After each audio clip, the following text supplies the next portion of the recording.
Halo Sobat Baku Hantam. Kali ini kita akan membahas tentang pasukan lapis baja tank-tank Jepang di Perang Manchuria. Salah satunya adalah tank tipe 95 Hago.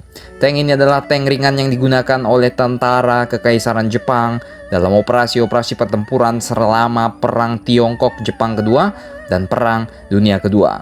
Meskipun tank ini sangat lambat untuk sebuah tank ringan, tetapi cukup teruji dalam menghadapi pasukan infanteri melawan kampanye di Manchuria dan Tiongkok. Karena tentara revolusioner nasional Tiongkok waktu itu hanya sangat sedikit memiliki tank dan mereka tidak memiliki anti-tank yang mumpuni. Namun begitu, tipe 95 memiliki lapisan baja atau peralatan yang lebih sedikit jika dibandingkan dengan tank-tank sejenis milik sekutu dan sudah dianggap usang pada awal Perang Dunia Kedua. Lebih dari 2.000 unit tank tipe 95 Hago ini diproduksi oleh negara Banza ini yang skip iklan bangsat juga kalian, maaf. Bagaimana sejarah awalnya? Mari kita unboxing tentang tank ini. Sejak awal 1930-an, tentara Jepang telah memulai eksperimen perang mekanis yang mengkombinasikan infanteri dengan tank. Tetapi tank medium tipe 89 Igo tidak dapat mengimbangi laju infanteri yang dimotorisasi yang dapat bergerak hingga 40 km per jam dengan truk. Untuk memecahkan masalah ini, Biro Teknik Angkatan Darat mengusulkan sebuah tank ringan baru dengan kecepatan 40 km per jam atau setara dengan kecepatan Supra Fit kalian. Dan ini mulai dikembangkan pada tahun 1933, mohon maaf, yang pakai Supra, mohon maaf. Kecepatan dan ketipisan lapisan baja yang dimilikinya ini sama dengan kos-kosan kalian, maksudnya sama dengan tank jelajah milik Inggris ataupun tank BT milik Soviet. Ya tahu kos-kosan kalian tipis, bos. Iya, salam.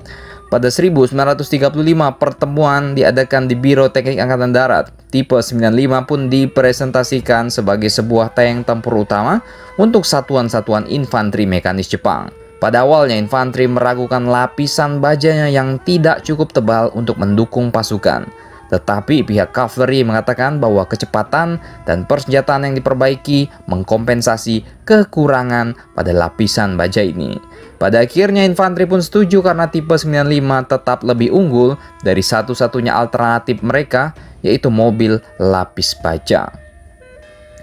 Produksinya pun dimulai pada 1935 oleh Mitsubishi Heavy Industry. Pada 1939, sebanyak 100 unit tank ini telah dibuat oleh Mitsubishi yang akan terus membuat hingga 853 unit di pabriknya, dengan 1.250 unit lainnya dibuat di Sagami Arsenal, Hitachi Industry, Niigata Tekosho, Kobe Seikosho, dan Kokura Arsenal. Tak lupa di samping rumahnya Pak Shigeo Tokuda.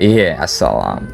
Tipe 95 adalah pengembangan besar tank dan tanket Jepang. Tetapi segera setelah dilibatkan dalam sebuah program intensif untuk memproduksi varian-varian yang lebih maju seperti model Manchu alias tipe M yang merupakan turunan langsung dari Hago.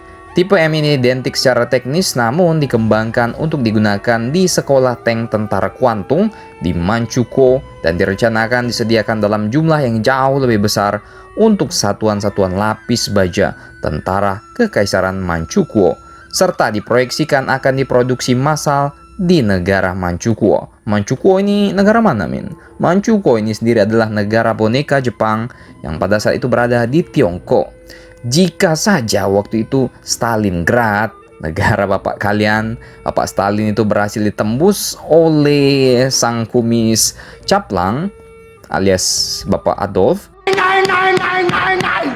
tentu saja Jepang dengan yakin akan memproduksi massal tank ini dan bisa saja digunakan untuk menginvasi Soviet dari Manchukuo. Namun nggak kesampaian. Bagaimana menurut kalian tentang tank Hago Jepang ini? Silakan mau share boleh, kagak juga kagak apa-apa, mau subs boleh, kagak juga kagak apa-apa. Yang penting pastikan baku hantam kalian di warung ramen babi yang kagak halal langganannya Kaisar Hirohito dan Pak Tojo. Jangan lupa subscribe, karena subscribe itu gratis. Nanti aku akan mengadakan giveaway Alok jika mencapai 10 juta subscriber.